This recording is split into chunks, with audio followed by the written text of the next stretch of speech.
today's episode. How are you doing, welcome to Stories of My Life. So today I am about to sit down in front of my computer and get ready to sort of write and do this stuff, because tonight I'm going to see a play by Cindy Harris at Batalj scenkonst, and I'm going to go over, not now, but later on, I will go over to my Swedish theatre account. So if you speak Swedish, understand Swedish, or just amused by Swedish, you can go there. I will hopefully post some pictures that sort of, or stories that you don't need to understand Swedish to sort of get the feeling of it all. But now I'm going to switch over to this channel and talk some to the people over there. And if you're wondering what I'm doing, I'm making pih-ROH-ghee. This is what they're supposed to look like. This is what they look like, because I am really being scientific here. I'm weighing the dough and the filling so that there will be enough right amount. Then I flatten it, and then I sort of turn it into a round disc. Then I put the filling there. Then I just fold the things over and like that, instead of that, because that's amateur. So people, 8 upside down pih-ROH-ghee are made, and into the oven they go. People, like I've said so many times before, it's pih-ROH-ghee time, people. Well, it's supposed to. Maybe, should they be more brown, maybe? I'm not sure. Well, maybe they're done. Maybe. Here they are, people. They were supposed to be... These are half the size of these with just as much filling, because I sort of, well, miscalculated. So I'm going to eat these. Typical that I really calculated and then I forgot. I'm supposed to have 87 and I sort of 87 grams of dough instead. No, wait. I did it all. I have been fooled. On YouTube, I'm watching a documentary. No, a sort of a retelling. No, an explanation. A film about Orpheus and Eurydice. I don't know.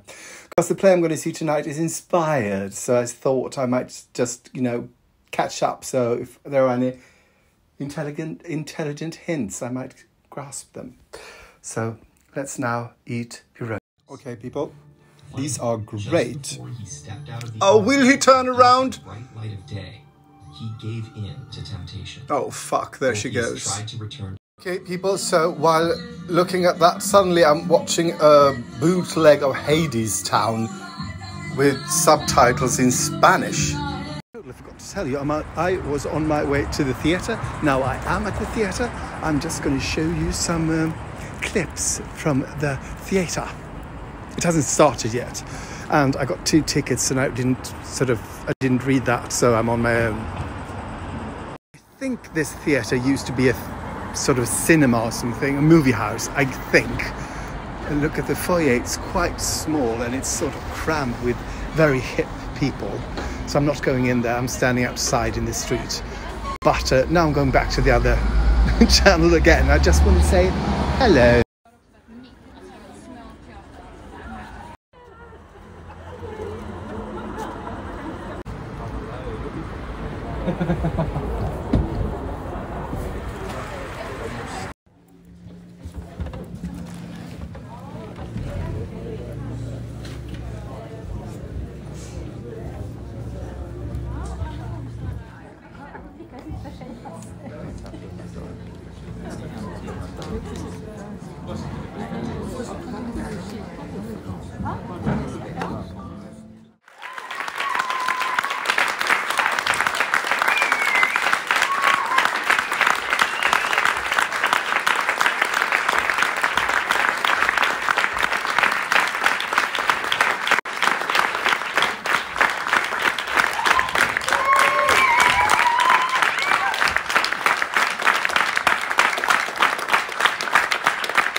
Hello people, I'm on my way home on my bike from a great show.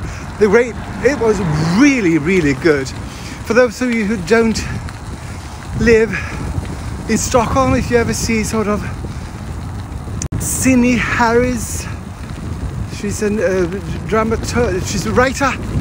If there's ever a play that you see written by Cindy Harris, go see it, because this one, I guess it was See You at Dawn, maybe? I don't know the English title for it. It's really great, it's really fantastic. And if you live in Stockholm, go see it.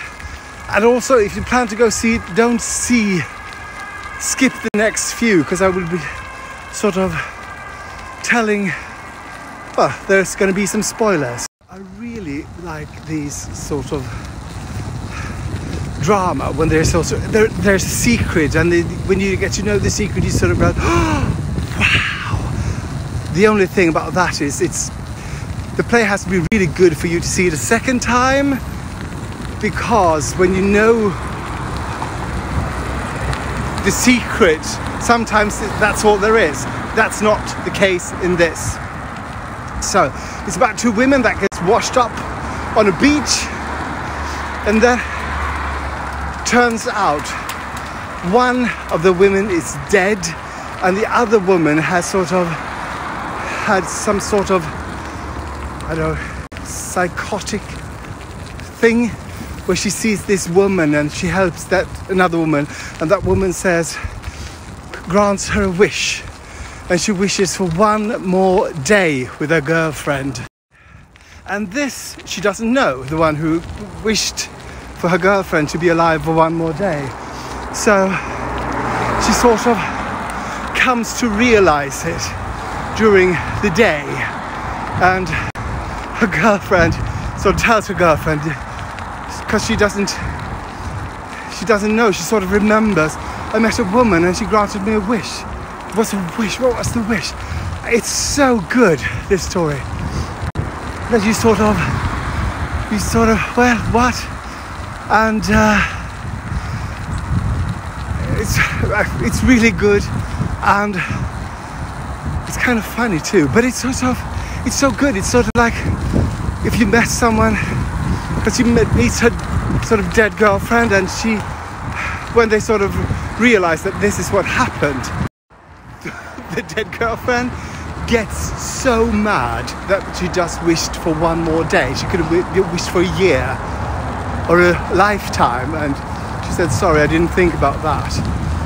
And also the one who was alive, who wished, she's so angry with the dead one because she left her with a mess. And that's so good, because you think that sort of, oh, one more day together, and they quarrel and they fight and they sort of, it's so good, it's so good. It's just, I guess, the things you want to tell someone who's died suddenly sort of dies. I'm really mad at you. You didn't leave a will, I didn't know the phone number to your mother. It was kind of nice to have a non-realistic set design. Sort of, it was sort of an artsy beach. I'm not going to talk more about this now. I'm going to go home and write. David found some wigs, and this one is exceptionally good. I think it looks great. You look like Queen Christina. I look like Queen Latifah.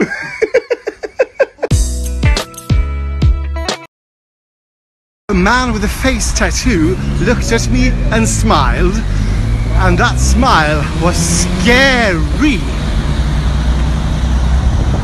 In today's episode, how do you do with the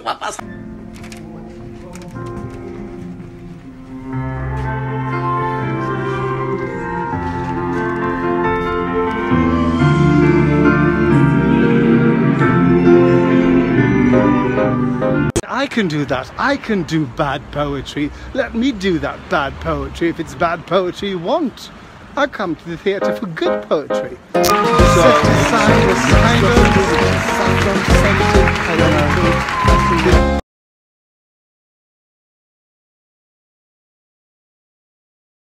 Thank you for watching and for liking, commenting, subscribing and following. It really helps, and something to do with the internet and the algorithm, I think. So thank you so much.